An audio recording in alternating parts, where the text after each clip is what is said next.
हरे कृष्णा। आपका दिन शुभ और मंगलमय हो और भगवान श्री कृष्ण की कृपा आप सभी भक्तजनों पर सदा बनी रहे। आज सुनिए आषाढ़ मास महात्म्य का अध्याय 13। इससे पहले के अध्याय में आपने महर्षि दत्त के त्याग की कथा सुनी थी। उस समय उनकी पत्नी गर्भवती थी। इसी प्रकार उन्होंने अपने ही हाथों से अपने गर्भ को चीर डाला और गर्भस्थ शिशु को अपने ही हाथों से बाहर निकाल दिया था। अपने पति के साथ सती होने की इच्छा के लिए वे सभी देवताओं से इस प्रकार कहने लगी कि मेरे गर्भ का यह बालक पिता माता से हीन है, इसके कोई संगोत्र बंधु भी नहीं है, अतः संपूर्ण भूतगण औषधि तथा लोकपाल इसकी रक्षा करें। जो लोग माता पिता से हीन बालक को अपने अवसर पुत्रों के समान देखते और उसी भाव से रक्षा करते हैं, वे निश्चय ही ब्रह्मा आदि देवताओं के भी वंदनीय हो जाते हैं। ऐसा कह करके दत्त जी की पत्नी ने बालक को पीपल के पास रख दिया और स्वामी में मन लगाकर अग्नि को प्रणाम किया। फिर अग्नि की परिक्रमा करके यज्ञ पात्रों के साथ ही चिता में प्रवेश किया और पति सहित दिव्य लोक को चली गई। उस समय आश्रम के वनवासी वृक्ष भी रोने लगे प्राती थे और दत्त जी ने उनका अपने पुत्रों की भांति पालन किया था। मृग पंछी तथा वृक्ष सब रो रो कर एक दूसरे से कहने लगे कि हम पिता दत्त जी और माता प्राथिथेयी के बिना जीवित नहीं रह सकते। जो लोग स्वर्गवासी माता पिता की संतानों पर निरंतर स्वाभाविक स्नेह देखते हैं, वही पुण्यात्मा और कृतार्थ हैं। दत्त जी और प्राथिथेय हमें जिस स्नेहपूर्वक दृष्टि से देखा करते थे, वे सगे माता पिता भी नहीं देखते थे। हमें धिक्कार है, हम पापी हैं जो उनके दर्शन से वंचित हो गए। आज से हम सभी लोगों का यही निश्चय होना चाहिए कि यह बालक ही हम लोगों के लिए दत्त जी और प्रार्थी थे तथा यह बालक ही हमारा सनातन धर्म है। ऐसा कहकर के वनस्पतियों और औषधियों ने अपने राजा सोम के पास जाकर उत्तम अमृत की याचना की। सोम ने उन्हें बहुत उत्तम अमृत दिया और वनस्पतियों ने वह लाकर बालक को दे दिया। अमृत से तृप्त हुआ बालक शुक्ल पक्ष की चंद्रमा के समान बढ़ने लगा। पीपल के वृक्ष ने उसका पालन किया था, इसलिए वह पिपलाद के नाम से प्रसिद्ध हुआ। बड़ा होने पर पिपलाद ने पीपल के वृक्ष से अत्यंत विस्मय होकर कहा, लोक में यह देखा जाता है कि मनुष्य से मनुष्य, पंछियों से पंछी तथा वनस्पति से वनस्पति उत्पन्न होते हैं। इसमें कहीं विषमता नहीं दिखाई देती है, परंतु मैं वृक्ष का पुत्र होकर हाथ पैर आदि से विशिष्ट जीव कैसे हो गया। इनकी बात सुनकर वृक्षों ने एक एक कर उनके पिता दत्त जी की मृत्यु और पतिव्रता माता के अग्नि प्रवेश का सब समाचार कहकर सुनाया। सुनते ही वे दुख से व्याकुल होकर पृथ्वी पर गिर पड़े। उस समय वृक्षों ने धर्म और अर्थयुक्त वचन कहकर उन्हें सांत्वना दी। अस्वस्थ होने पर उन्होंने औषधियों और वनस्पतियों से कहा कि जिन्होंने मेरे पिता की हत्या की है, उनका मैं भी वध करूंगा, अन्यथा जीवित नहीं रह सकता। जो पिता के मित्र और शत्रु होते हैं, उनके साथ पुत्र भी वैसा ही बर्ताव करता है। जो जैसा करता है वही पुत्र है, जो उसके विपरीत आचरण करता है वह पुत्र के रूप में शत्रु माना गया। तब वृक्षों ने कहा, महादूते, तुम्हारी माता ने परलोक में जाते समय यह उदार प्रकट किया कि जो दूसरों के द्रोह में लगे रहते हैं, जो अपने कल्याण की बातें भूल जाते हैं तथा जो भ्रांति होकर इधर उधर भटकते रहते हैं, वे नरक के गड्ढे में गिरते हैं। माता की कही हुई वह बात सुनकर पिपलाद कुपित होकर बोले, जिसके अंतःकरण में अपमान की आग प्रज्वलित हो रही हो, उसके सामने साधुता की बातें व्यर्थ है। फिर उन्होंने भगवान चक्रेश्वर महादेव के स्थान पर जाकर उनसे कहा, मुझे तो शत्रुओं का नाश करने के लिए कोई शक्ति दीजिए। पिपलाद के इतना कहते ही भगवान शंकर के नेत्रों से भयंकर क्रीड़ा प्रकट हुई। उसकी आकृति घोड़ी के समान थी। संपूर्ण जीवों का विनाश करने के लिए उसने अपने गर्भ में भयंकर अग्नि छिपा रखी थी।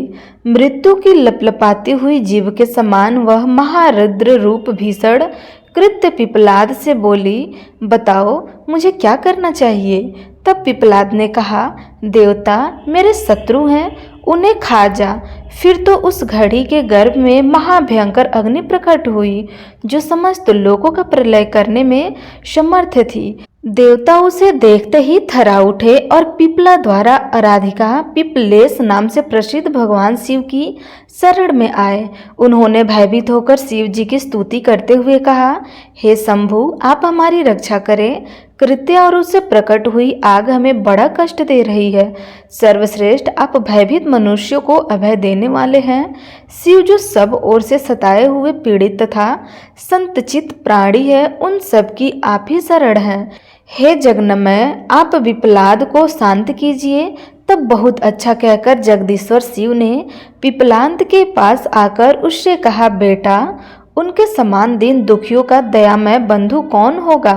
तुम्हारी पतिव्रता माता भी उन्हीं के साथ दिव्य लोक में चली गई। यहाँ उनकी समता करने वाली कौन स्त्री है? क्या लोप मुद्रा और अरुंधति भी उनकी बराबरी कर सकती है? जिनकी हड्डियों से संपूर्ण देवता सदा विजय और सुखी बने रहते हैं, वे तुम्हारे पिता कितने शक्तिशाली थे। उन्होंने जिस उज्जवल सुयश राशि का उपार्जन किया था, उसे तुम्हारी माता ने अपने दिव्य त्याग से अक्षय बना दिया है। तुम उन्हीं के पुत्र हो, उनसे बढ़कर तुमने अभी तक कुछ नहीं किया। तुम्हारे प्रताप और भय से आज देवता स्वर्ग में भ्रष्ट हो चुके हैं। वे सोच नहीं पाते हैं कि हम किस दिशा में भागकर जाएं। तुम उन्हें बचाओ, अमरों की रक्षा करो। प्राणियों की रक्षा से बढ़कर पुण्य फल कहीं नहीं है। मनुष्य लोक में जब तक मनोहर यश फैला रहता है, तब तक एक एक दिन के बदले एक एक वर्ष के क्रम से दीर्घ काल तक स्वर्गलोक में मनुष्य निर्विकार चित्त से निवास करते हैं। इस जगत में वे ही मुर्दे के समान हैं जिन्होंने यश का उपार्जन नहीं किया हो। वे ही अंधे हैं, उन्होंने शास्त्र नहीं पढ़े हैं। वे ही नपुंसक है जो सदा दान नहीं किया देता, तथा वे ही सुख के योग्य हैं जो सदा धर्म पालन में संलग्न नहीं रहते हैं। देवादिदेव महादेव जी का यह वचन सुनकर पिपलाद मुनि शांत हो गए। उन्होंने भगवान शिव को नमस्कार किया तथा हाथ जोड़कर कहा, जो मन, बाणी और क्रिया द्वारा सदा मेरे हित में संलग्न रहकर मेरा उपकार करते रहते हैं, उनका तथा अन्य लोगों का हित करने के लिए मैं देवता आदि के पूजनीय उमा सहित भयंकर शंकर को प्रणाम करता हूँ, जिन्होंने मेरी रक्षा की, हमें पाल पोस कर बड़ा किया, अपना सह गोगोत्र और सहधर्मी बनाया। भगवान शिव उनके मनोरथ पूर्ण करें। मैं बाल चंद्रमा का मुकुट धारण करने वाले महादेव जी को नित्य प्रणाम करता हूँ। प्रभु, जिन्होंने माता पिता की भांति मेरा भरण पोषण किया है, उनके नाम से तीनों लोगों के लिए यह तीर्थ हो। इससे उनका यश होगा और मैं उनके ऋण से उत्तीर्ण हो जाऊंगा। पृथ्वी पर देवताओं के जो जो क्षेत्र और तीर्थ थे, उन सब की अपेक्षा इस तीर्थ का अधिक माहात्म्य हो। इस बात का यही देवता लोग अनुमोदन करें तो मैं उनके अपराध क्षमा कर दूंगा। पिपलाद ने यह बात इंद्र आदि संपूर्ण देवताओं के सामने कही और सबने आदर पूर्वक इनका समर्थन किया। बालक पिपलाद की बुद्धि, विनय, विद्या, धैर्य, बल, साहस, सत्य भाषण, माता पिता के प्रति भक्ति तथा भाव शुद्धि को जानकर शंकर जी ने उनसे कहा, बेटा, जो तुम्हारा अभीष्ट हो उसे बताओ, वह तुम्हें अवश्य प्राप्त होगा। तुम अपने मन में अन्याय विचार नहीं करना। यह सुनकर पिपलाद बोले, हे महेश्वर, जो धर्मनिष्ठ पुरुष गंगा जी के स्नान करके आपके चरण कमलों का दर्शन करते हैं, उन्हें समस्त अभीष्ट वस्तुएं प्राप्त हो और शरीर का अंत होने पर वे शिव के धाम में जाएं। नाथ, मेरे पिता और माता आपके चरणों में पड़े थे। यह पीपल और देवता भी आपके स्थान में आकर सुखी हुए हैं। यह सब लोग सदा आपका दर्शन करें और आपके ही धाम जाएं। पिपलाद की यह बात सुनकर देवताओं को बड़ी प्रसन्नता हुई। वे उनके भय से मुक्त होकर इस प्रकार बोले कि ब्राह्मण, तुमने वही किया है जो देवताओं को अभीष्ट था। देवादिदेव भगवान शिव की आज्ञा का भी पालन किया है और पहले वरदान भी दूसरों के लिए ही मांगा, अपने लिए तो कुछ मांगा ही नहीं। इसलिए हम भी संतुष्ट होकर तुम्हें कुछ देना चाहते हैं। तुम हमसे कोई वर मांगो तो पिपलाद कहने लगे कि हे देवताओं, मैं अपने माता पिता को देखना चाहता हूँ। मैंने केवल उनका नाम सुना है। संसार में वे ही प्राणी धन्य हैं जो माता पिता के अधीन रहकर उनकी सेवा सत्कार करते हैं। अपने इंद्रियों को, शरीर को, कुल शक्ति और बुद्धि को माता पिता के कार्य में लगाकर पुत्र कृत्य कृत्य हो जाता है। यदि मैं उनका दर्शन भी पा जाऊं तो मेरे मन, वचन, शरीर और क्रियाओं का फल प्राप्त हो जाएगा। पिपलाद मुनि का यह कथन सुनकर देवताओं ने परस्पर सलाह करके कहा, ब्राह्मण, तुम्हारे माता पिता दिव्य विमान पर आरूढ़ होकर तुम्हें देखने के लिए आते हैं। तुम भी निश्चय ही उन्हें देखोगे। विषाद छोड़कर अपने मन को शांत करो। देखो देखो, वे श्रेष्ठ विमान पर बैठे आ रहे हैं। उनके दिव्य शरीर पर स्वर्गीय आभूषण शोभा पाते हैं। पिपलाद ने भगवान शिव के पास अपने माता पिता को देखकर प्रणाम किया। उस समय उनके नेत्रों में आनंद के आंसू भरे हुए थे।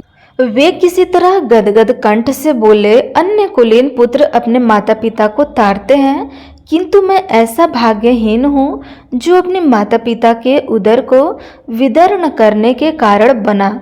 उस समय उनके माता पिता ने कहा, पुत्र, तुम धन्य हो जिसकी कृति स्वर्ग लोक तक फैली है। तुमने भगवान शंकर का प्रत्यक्ष दर्शन किया है और देवताओं को सत्वावना दी है। तुम जैसे पुत्र से पितरों के उत्तम लोक कभी छिड़ नहीं होते।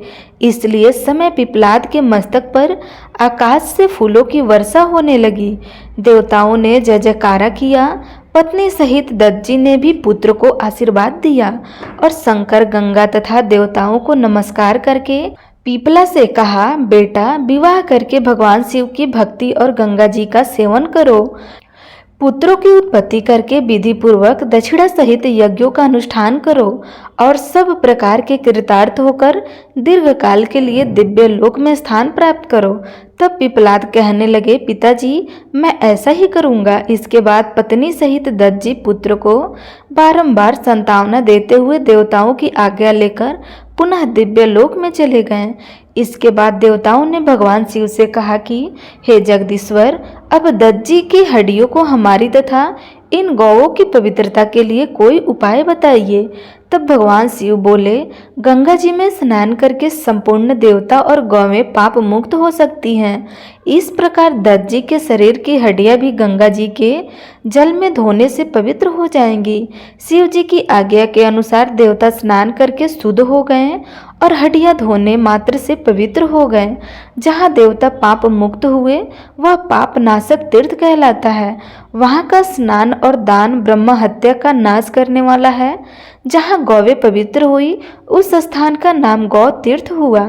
जहाँ दत्तजी की हड्डियां पवित्र हो गई उसे पितृ तीर्थ जानना चाहिए। वह पितरों की प्रसन्नता को बढ़ाने वाला है। जिस किसी प्राणी के वह कितना ही पापी क्यों न हो, शरीर की राख, हड्डी, नख और रोए उस तीर्थ में पड़ जाते हैं, तब तक वह स्वर्ग लोक में निवास करता है, जब तक कि चंद्रमा, सूर्य और तारों का अस्तित्व बना रहता है। इस प्रकार उस तीर्थ से 3 तीर्थ प्रकट हुए। उस समय देवताओं और गौवें ने पवित्र होकर भगवान शंकर से कहा, हम लोग अपने अपने स्थान को जाएंगे जहाँ सूर्य देव की प्रतिष्ठा की गई है। उनके प्रतिष्ठित होने से सभी देवता प्रतिष्ठित हो जाएंगे। इसलिए आप हमें आज्ञा दें। सनातन सूर्य देव स्थावर जंगम रूप जगत के आत्मा है, जहाँ जग जननी गंगा और साक्षात भगवान त्र्यंबकम विराजमान रहते हैं। वहाँ प्रतिष्ठा नामक तीर्थ भी है। ऐसा कहकर के देवताओं ने पिपलाद से भी अनुमति ली और अपने अपने निवास स्थान को चले गए। वहाँ जितने पीपल थे कालांतर में अक्षय स्वर्ग को प्राप्त हुए। प्रतापी पिपलाद ने उस क्षेत्र के अधिष्ठा देवता के रूप में भगवान शंकर की स्थापना करके उनका पूजन किया। फिर गौतम की कन्या को पत्नी रूप में प्राप्त करके कई पुत्र उत्पन्न किए, लक्ष्मी और यज्ञ का उपार्जन किया तथा अंत में वे शोहित जनों के साथ स्वर्ग लोक में चले गए। तब से वह क्षेत्र पिपलेश्वर तीर्थ कहलाने लगा। वह सब यज्ञों का फल देने वाला पवित्र तीर्थ है, जिसके स्मरण मात्र से पापों का नाश हो जाता है। फिर स्नान, दान और सूर्य के दर्शन से जो लाभ होता है उसके लिए तो कहना ही क्या है। वहाँ देवादिदेव महादेव जी के 2 नाम है, एक चक्रेश्वर और दूसरा पिपलेश्वर। इस रहस्य को जानकर मनुष्य सभी अभीष्ट वस्तुओं को प्राप्त कर लेता है। देव मंदिर में सूर्य की प्रतिष्ठा होने से वह क्षेत्र प्रतिष्ठान कहलाता है, जो देवताओं को भी बहुत प्रिय है। यह उपाख्यान अत्यंत पवित्र है। जो मनुष्य इसका पाठ अथवा श्रवण करता है वह दीर्घजीवी, धनवान और धर्मात्मा होता है तथा अंत में भगवान शंकर का स्मरण करके उन्हीं को प्राप्त कर लेता है। तो प्रेम से बोलिए श्री कृष्ण भगवान की जय। आज का अध्याय यहीं समाप्त हुआ। इसके आगे का वृत्तांत आप अगले अध्याय में सुनिएगा। प्रिय भक्तजनों, अब आपको सुनाते हैं जगन्नाथ जी के एक सच्चे भक्त की बड़ी ही पावन कथा। एक समय की बात है, रघुदास नाम के भगवान रामचंद्र के एक महान भक्त थे। वह पुरी में जगन्नाथ मंदिर के सिंह द्वार के पास एक बड़ी छतरी के नीचे रहते थे। एक बार जब वह भगवान जगन्नाथ के दर्शन करने गए तो उन्होंने जगन्नाथ की वेद पर राम, लक्ष्मण और सीता को देखा। उस दिन से उन्हें विश्वास हो गया कि भगवान जगन्नाथ भगवान रामचंद्र से भिन्न नहीं है। रघु ने भगवान जगन्नाथ के प्रति मैत्रीपूर्ण प्रेम संख्य रस विकसित किया। एक बार रघु ने भगवान जगन्नाथ के लिए एक अच्छी सी माला तैयार की और पुजारी को कहा कि भगवान को यह माला चढ़ा दीजिएगा। लेकिन पुजारी ने उसे चढ़ाने के लिए मना कर दिया, क्योंकि रघु ने केले के पेड़ की छाल से बनी डोरी का इस्तेमाल किया था। उस समय जगन्नाथ जी के मंदिर में ऐसी चीजों का उपयोग वर्जित था। रघु को इससे बहुत दुख हुआ कि उसकी माला भगवान जगन्नाथ को नहीं चढ़ाई गई। वह बहुत उदास महसूस करते हुए मंदिर से बाहर चला गया। बाद में दिन में पुजारी श्याम की आरती समाप्त कर रहे थे। भगवान के शयन करने से पहले पुजारी उन्हें एक विशेष पोशाक पहनाते हैं, जिसे बड़ा श्रृंगार वेशा कहा जाता है। भगवान को श्रृंगारित करने के बाद पुजारी ने उसके शरीर को फूलों से सजाना शुरू कर दिया। लेकिन उसे आश्चर्य हुआ कि उसने जो कुछ भी काम किया, भगवान के शरीर पर एक भी फूल नहीं बचा। भगवान किसी भी फूल को स्वीकार नहीं करेंगे। सभी पुजारी यह सोचकर बहुत चिंतित हो गए कि अवश्य ही उनसे कोई अपराध हुआ है। लेकिन यह क्या हो सकता था? प्रिय भक्तजनों, उन सभी ने निर्णय लिया कि यह समझने की कोशिश करने के लिए कि उन्होंने क्या अपराध किया है, वे सभी मंदिर में ही सोएंगे और तब तक उपवास करेंगे जब तक भगवान उनके सपने में आकर उन्हें उनके अपराध के बारे में सूचित नहीं कर देते। निश्चय रूप से उसी रात भगवान जगन्नाथ मुख्य पुजारी के सपने में आए और उनसे कहा कि मेरे भक्त रघुनाथ मेरे लिए एक फूल माला लाए हैं। उन्होंने इसे बहुत प्रेम और भक्ति भाव से तैयार किया था। आपने डोरे के बाहरी विशेष देखी और उसे माला मुझे देने से इनकार कर दिया। आप देख नहीं सकते कि उसने कितनी अच्छी माला तैयार की है। उन्होंने इसे प्रेम और भक्ति से पिरोया था। अब मेरा भक्त मेरी सेवा से वंचित होकर माला सामने रहकर अपने घर में पड़ा हुआ है। उसने अभी तक कुछ नहीं खाया और लगातार वह रो रहा है। वह अभी तक सोया भी नहीं है। जब तक मेरे भक्त की इच्छा पूरी नहीं हो सकती, मैं आपसे कोई माला कैसे स्वीकार करके चैन से सो सकता हूँ? परंतु प्रधान पुजारी जाग गया और उसने अन्य सभी पुजारियों को यह सारी बात बता दी। तब वे सभी रघुनाथ के पास गए और अपना अपराध क्षमा याचना की। उनसे अपनी माला भगवान जगन्नाथ को देने के लिए कहा। प्रिय भक्तजनों, यह सुनकर रघुनाथ बहुत प्रसन्न हुए कि भगवान इतने दयालु है कि वे स्वयं उनकी माला स्वीकार करने की प्रतीक्षा कर रहे थे। रघुदास आनंद में डूब गए। तो ऐसे हैं हमारे श्री जगन्नाथ जी। तो प्रेम से बोलिए श्री जगन्नाथ भगवान की जय।